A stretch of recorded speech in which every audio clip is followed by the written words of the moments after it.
течение 45 минут глава Осиновского сельского поселения Альберт Салимов отчитывался о работе за минувший год и планах на год 2019. Напряжение в зале, где собрались местные жители, росло.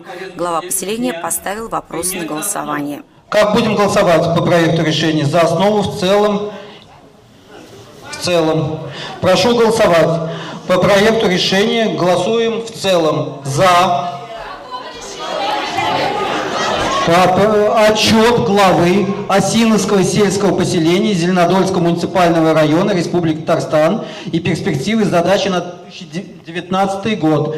Проект решения розданы депутатам в электронном виде, в письменном виде. Прошу голосовать, уважаемые депутаты. Кто за, против, воздержались. И решение принято. Прошу успокоиться. После выступления начальника Осиновского отделения полиции дали слово записавшимся. Валентина Кузнецова напомнила депутатам о публичных слушаниях летом 2018 года, когда активисты собрали подписи против строительства мусоросжигательного завода и обвинила народных избранников в том, что они не поддержали население. Кого представляете вы, народ? Народ. А народ вам сказал не голосовать. А что же вы сделали? Вы, наши депутаты, не оправдали наше доверие. Позор вам.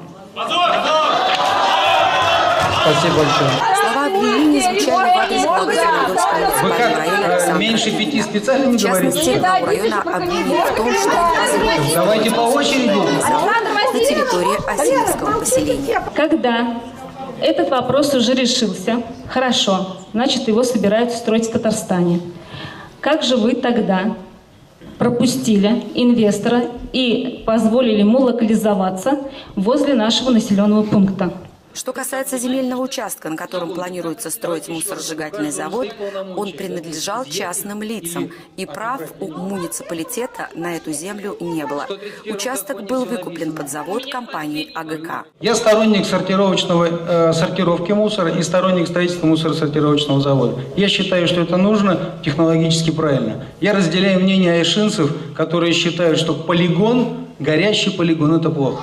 А вот теперь давайте говорить о законности, потому что мнение может быть ваше, может быть не ваше, но прав или не прав человек в нашей стране решает закон и суд. Одно решение суда по иску наших с вами активистов отменило схему территориальную работу с мусором, вы это в курсе, да? Нормальное, справедливое, законное решение суда. Устояло в Верховном суде России. Никаких вопросов нет, оно было незаконным, его суд отменил. По остальным вашим обращениям суды отказали, значит, они законные. Ответы главы района заглушались выкриками из зала. Александр Тыгин неоднократно призывал присутствующих в зале вернуться к диалогу, который так и не состоялся.